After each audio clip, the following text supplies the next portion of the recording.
আসসালামু আলাইকুম রহমতুল্লাহি ওবরকাতুহু। সম্মানিত দর্শক, বাংলাদেশে একটা বিশাল শ্রেণীর মৌলবাদী গ্রুপ রয়েছে। একটা দুটো নয়, শত শত। শেখ হাসিনার জামানাতে এদেরকে নিয়ে নানা রকম যাকে বলা হয় ঘটনা ঘটেছে, নানা রকম কল্পকাহিনী হয়েছে এবং এই যে মৌলবাদী, এই মৌলবাদী শব্দটি ব্যবহার করে অনেক বিদগ্ধ আলেম ওলামা এবং যারা রাজনৈতিক ব্যক্তিত্ব, ধর্মভিত্তিক রাজনীতি করেন, তাদের অনেককে আওয়ামী লীগ সরকার দমন-পীড়ন করেছে। এটি মূলত মূলধারার যারা রাজনীতি করেন, তারা এই ধর্মের যে মৌলবাদ বা কনজারভেটিভনেস, এটি সম্পর্কে বেশিরভাগ ক্ষেত্রেই জানেন না।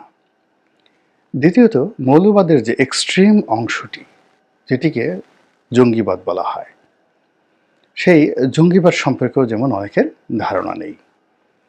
এখন আমাদের দেশের মূল ধারাতে যারা রাজনীতি করেন, প্রকাশ্যে রাজনীতি করেন, যেমন ধরেন জামাত, হেফাজত, তারপর চরমোনাই পীর সাহেব থেকে শুরু করে এরকম অসংখ্য ইসলামী সংগঠন রয়েছে। যারা প্রকাশ্যে এই রাজনীতি করেন, আপনি তাদেরকে মূলত এই মৌলবাদের সংজ্ঞায় ফেলতে পারেন না। কিন্তু কি হলো, এদেরই মধ্যে, অর্থাৎ এই বড় বড় ইসলামপন্থী রাজনৈতিক দল বা এই যে ইসকনের কথা আমরা বলি, ইসকন একটা প্রকাশ্য সংগঠন। এখন সেই ইসকনের মধ্যে দেখা গেল অনেক ছোট ছোট গ্রুপ রয়েছে, বা বাংলাদেশের বিভিন্ন ধর্মীয় প্রতিষ্ঠানে অনেক ছোট ছোট গ্রুপ রয়েছে। তো তারা একটা মতাদর্শ নিয়ে, মতবাদ নিয়ে বিতর্ক করে। এই হাদিসটা নিয়ে একটা বিতর্ক করলো, কোরআনের একটা আয়াতের তাফসীর নিয়ে বিতর্ক করলো, কিংবা রাম রাজত্ব নিয়ে, গোমূত্র নিয়ে বিতর্ক করলো। মানে আমি এখানে মৌলবাদটা যে কেবলমাত্র ইসলামের মধ্যে আছে তা না, এটা বৌদ্ধদের মধ্যে আছে, খ্রিস্টানদের মধ্যে আছে, তারপরে ইহুদিদের মধ্যে আরও অনেক বেশি ফান্ডামেন্টালিস্ট যারা রয়েছেন মধ্যপ্রাচ্যে। আপনারা জানেন যে ইহুদিদের মধ্যে এই উগ্রবাদটা সবচেয়ে বেশি। তারপর অনেক ছোট, মানে শিখদের মধ্যে আছে, জৈনদের মধ্যে আছে, অগ্নিউপাসকদের মধ্যে আছে, মুসলমানদের মধ্যে যে শিয়া আছে, শিয়াদের মধ্যে আবার উগ্রবাদ আছে, সুন্নিদের মধ্যে আছে।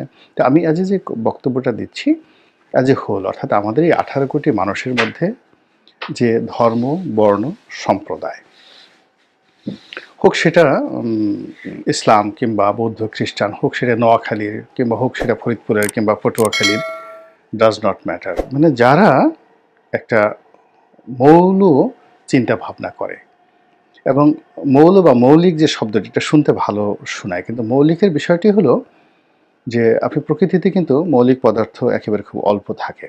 105টি বা 6টির মতো মৌলিক পদার্থ রয়েছে এই পৃথিবীতে।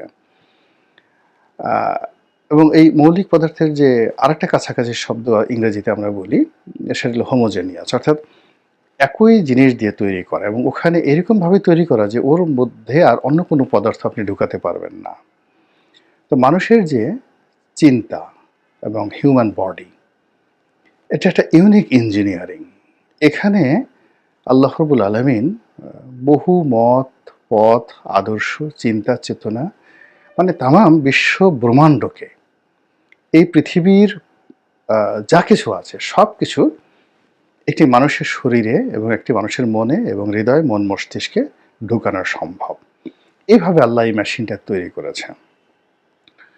যখন এই মানুষ তার যে আশরাফুল মাখলুকাতের যে উদারতা, সেই উদারতাটা সে অস্বীকার করে সে একটা নির্দিষ্ট শব্দ, ওয়ার্ড, একটা মতাদর্শের মধ্যে তার চিন্তা, চেতনা, কর্ম সে আবদ্ধ করে ফেলে। দ্বিতীয়ত, সে যে কাজটি করে যে সে ওর বাইরে যাবে না, আর তার মতের বিরুদ্ধ যদি কেউ কথা বলে, আচরণ করে, তাকে সে শ্রেণীর শত্রু মনে করে। এবং পরবর্তীতে সে যখন আরও এক্সট্রিম পর্যায়ে যায়, তার সেই মতাদর্শটিকে সে বাস্তবায়ন করার জন্য সে তার নিজের জীবন দিতে সে উদ্গ্রীব হয়ে পড়ে, আর অন্যের জীবন নেওয়ার জন্য সে পাগল হয়ে যায়। এই পুরো প্রক্রিয়াটিকেই আপনি মৌলবাদ বলতে পারেন। এখন এই মৌলবাদ সিরাজ শিকদার চালু করেছিল সর্বহারার মাধ্যমে। এই মৌলবাদ শ্রেণীসূত্র খতম করো চারু মজুমদার করেছিলেন নকশাল আন্দোলনের মাধ্যমে। তারপর আরো অনেকে মানে যারাই সন্ত্রাস করেছে। এরপরে একটা গ্রুপ ছিল যাদেরকে আত্মহননকারী গ্রুপ, প্রায় 200 ইয়ার্স যাবৎ তারা অ্যাসাসিনেশন গ্রুপ হিসেবে পরিচিত ছিল। মধ্যযুগে সেই 200 বছর ধরে তারা পৃথিবীর সব জায়গাতে বড় বড় রাজদরবারে তারা এই নিজেদের লোকজনদের দ্বারা তারা করতে গিয়ে সেখানে বিভিন্ন রাজা মন্ত্রীদেরকে ইচ্ছামতো মেরে ফেলতো। এবং এই জন্য সেই আন্দোলনের যারা নেতা তারা বিশাল একটা শ্রেণী মানে তৈরি করে ফেলেছিল, যারা নিজেদের জীবন দিতে এবং অন্যের জীবন নিতে 1 মিনিটও চিন্তা করেন। এবং মানবজাতির ইতিহাসে এরাই সবচেয়ে বড় আত্মহননকারী গ্রুপ। এই যে এখন আত্মঘাতী যে গ্রুপগুলো দেখেন না, ওটা শুরু হয়েছিল সেখান থেকে। এখন বাংলাদেশে বেশ কয়েকটি ইনসিডেন্ট ঘটেছে, অনেকগুলো ঘটনা ঘটেছে, এবং অনেকগুলো ঘটনা আপনি চিন্তা করেন যে বিএনপি জমানাতে বাংলাদেশের সমস্ত কোর্ট কাছারিগুলোতে একসঙ্গে যে বোমা হামলা হলো, এটা আপনি কিভাবে কারা করেছে? এটা কি জামাত করেছে? অবশ্যই না। বিএনপি কি এটা করেছে বা বিএনপি চেয়েছে? করেনি। আওয়ামী লীগ করেছে? করেনি। তো কারা এই বোমা হামলা করেছিল? যে একই সঙ্গে বাংলাদেশের 64টা জেলার 64 কোর্টে একই সঙ্গে বোমা হামলা করেছিল। এখন তারা তো মরে যায় নাই, তাদের তারা সেই যে কনজারভেটিভনেসটা আছে, সেই কনজারভেটিভনেসটা তারা ত্যাগ করেনি, বরং তারা আরও মানে যাকে বলে প্রজনন ঘটিয়ে আরও উগ্রবাদী হয়ে তারা জলে স্থলে অন্তরিক্ষে তাদের সেই আক্রমণ পরিচালনা করার জন্য নিজেদের দল ভারী করেছে। এই মৌলবাদী গ্রুপের ইউটিউবার আছে, এদের ফেসবুকার আছে, এদের ব্যবসায়ী আছে, এদের ইঞ্জিনিয়ার আছে, এদের সরকারি কর্মকর্তা আছে, আর অনেক কিছু আছে। তারা এখন সেই বিএনপি সেই যে বোমা হামলা যে সময়টাতে ঘটিয়েছিল তার চেয়ে এখন অনেক বেশি শক্তিশালী। দ্বিতীয়ত, ওই যে বাংলা ভাই শায়েখ আব্দুর রহমান, কিংবা আওয়ামী লীগ আমলের যে আনসারুল্লাহ বাংলা টিম, কিংবা উদিসির যে সমাবেশ হামলা, রমনার বটমূলে যে হামলা হলো, এই জিনিসগুলো আমাদের যে বাংলাদেশে মৌলবাদ আছে, কিংবা এই যে হলি আর্টিজানে যে ঘটনা ঘটলো, এটা তো দুনিয়া কাঁপানো একটা ঘটনা। এটাকে আপনি কি বলবেন? সমাজের একেবারে সেই ঊর্ধ্ব স্তরে, মানে যাদেরকে এলিট বলা হয়, তাদের মধ্যে মৌলবাদ ঢুকিয়ে দিয়ে সব ধনীর দুলালদেরকে এনে হলি আর্টিজানকে যে ঘটনাটা ঘটানো হলো, এর ফলে কি হলো আপনি দেখেন, এদের বাড়াবাড়ির ফলে বাংলাদেশে 5 স্টার হোটেল বলেন, গুলশান বলেন, বনানী বলেন, মন্ত্রী পরিষদ বলেন, ক্যান্টনমেন্ট বলেন, কোনো জিনিস হলি আর্টিজানের ঘটনাটাকে যদি আপনি কগনিজেন্স নেন, তাহলে আপনি এদের মানে আক্রমণের বাইরে কোথাও নিরাপদ নন এই বাংলায়, সেটা ক্যান্টনমেন্ট হোক কিংবা প্রধানমন্ত্রীর কার্যালয় হোক। আর এদেরকে যদি অ্যাভয়েড করতেছেন যে না, তাহলে আপনাকে মনে করতে হবে যে পুরোটাই শেখ হাসিনার একটা নাটক। কিন্তু যদি নাটক না হয়, এখানে যদি বিন্দু মাত্র সততা থাকে এবং সত্যতা থাকে, তাহলে আপনাকে ভয় পেতে হবে, প্রচণ্ড ভয় পেতে হবে। এবং আওয়ামী লীগ যে ব্যাড ওয়েতে 15 বছর ধরে এই মৌলবাদকে দমন করার চেষ্টা করেছে, আওয়ামী লীগ দমন করতে না পেরে এটাকে জাস্ট ছাই চাপা দেওয়ার মতো একটা পরিস্থিতি তারা তৈরি করে ফেলেছিল, নট মোর দ্যান দ্যাট। আমি জেলখানাতে ছিলাম 50 দিন এমপি হিসেবে, আমি দেখেছি, এদেরকে খুব কাছের থেকে দেখেছি। তো তাদেরকে ছাই চাপা দিয়ে রাখা হয়েছিল আওয়ামী লীগ জমানাতে। এবং যেটা হলো, সমাজের বিভিন্ন শ্রেণী পেশার মানুষদেরকে এদের প্রতি অনেকটা সফটেন করে ফেলানো হয়েছে। যেমন একজন বিখ্যাত আলেমকে ধরা হয়েছে, যিনি জীবনে কখনো উগ্রবাদকে প্রশ্রয় দেননি, কিন্তু তাকে উগ্রবাদের মদতদাতা হিসেবে ধরা হয়েছে। এখন যখন সেই লোকটি জেল থেকে বেরোলো, দেখা গেল সেই উগ্র গ্রুপের 10 জন লোক তার সাথে দেখা করলো, হুজুর আপনার প্রতি অন্যায় করা হয়েছে, জুলুম করা হয়েছে। তখন সে সঙ্গতের কারণেই তাদের সঙ্গে নরম ব্যবহার করলো, সম্পর্ক না রাখতে চাইলেও অন্তত পক্ষে ওই হুজুর যিনি ছিলেন তাকে নিউট্রাল করে দেওয়া হলো। তো এইভাবে পুরো মৌলবাদের একটা বাংলাদেশে বিশাল নেটওয়ার্ক গড়ে উঠেছে। এখন এই নেটওয়ার্কের সাথে আইএস আছে, এই নেটওয়ার্কের সাথে হিজবুত তাহরির আছে, এই নেটওয়ার্কের সাথে আল কায়দা আছে, এই নেটওয়ার্কের সাথে তালেবান আছে, আরও অনেক কিছু আছে। এই নেটওয়ার্কের সাথে ইসকন আছে, এই নেটওয়ার্কের সাথে আরএসএস আছে, নরেন্দ্র মোদীর বিজেপি আছে, অনেক বিদেশি রাজনৈতিক সংগঠন আছে, বিভিন্ন গোয়েন্দা সংস্থা আছে, র আছে, আইএসআই আছে, সিআইএ আছে। মানে এই 18 কোটি মানুষের যে একটা বিশাল মার্কেট, আপনি যদি পার ক্যাপিটা এখন আমাদের যে ইনকাম $2,500 ধরেন, সরকারি হিসাবে $2,500 মানে আপনার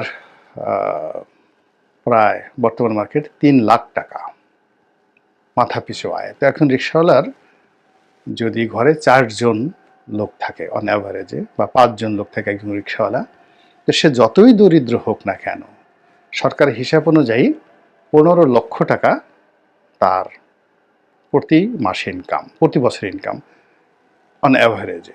তাহলে সে সেই 15 লক্ষ টাকা মানে মাসে সে প্রায় 1.5 লক্ষ টাকার মতো বা 1.25 লক্ষ টাকার মতো সে আয় রোজগার করে একটা রিক্সাওয়ালা। কিন্তু তার প্রকৃত আয় হয়তো 20,000 টাকা। তো বাকি টাকা কার কাছে আছে? আমার কাছে আছে, আপনার কাছে আছে, টাকা তো আমাদের কাছে আছে।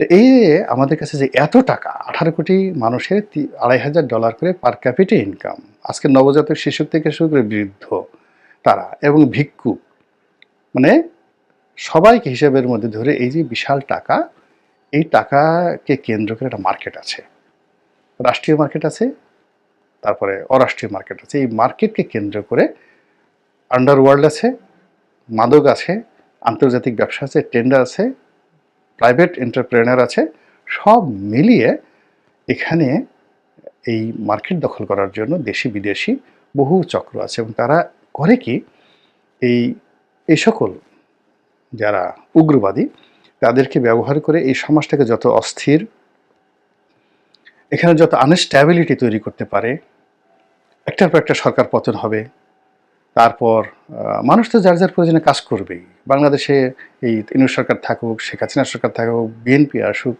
ডাজ নট ম্যাটার, মানুষ তার কাজ করবে জীবন বাঁচার জন্য। এবং ওই যে যারা উৎপত্তি আছে তারা এই উগ্রবাদকে সবসময় বিভিন্ন ক্ষেত্রে ব্যবহার করে থাকে। তো বাংলাদেশের এই যে গ্যাংটা, এই গ্যাংটার সঙ্গে বিএনপির কখনই সুসম্পর্ক ছিল কিনা আমি জানি না, যেহেতু আমি এই দলে খালি একটা নমিনেশন নিয়েছি, কিন্তু দলের ভিতরে আমার কখনই ঢোকার সুযোগ হয়নি। আমি বাইরে থেকে বুঝতে পারি না।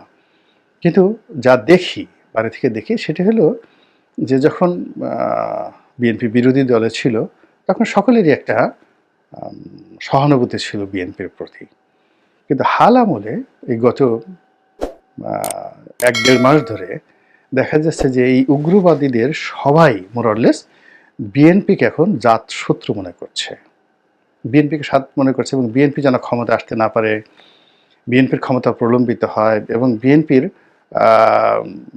ঘাড়ে ভর করে যেন আরও বড় দুর্ঘটনা ঘটাতে পারে। এই সব মিলিয়ে মৌলবাদীরা যে চক্রান্ত করছে, সেটা পোশাকি অপোশাকি, দিনে রাতে, পর্দার আড়ালে, পর্দার সামনে, ক্ষমতার কেন্দ্রে, ক্ষমতার পেছনে, তাদের যে টোটাল নেটওয়ার্কটা এখন বিএনপির বিরুদ্ধে কাজ করছে।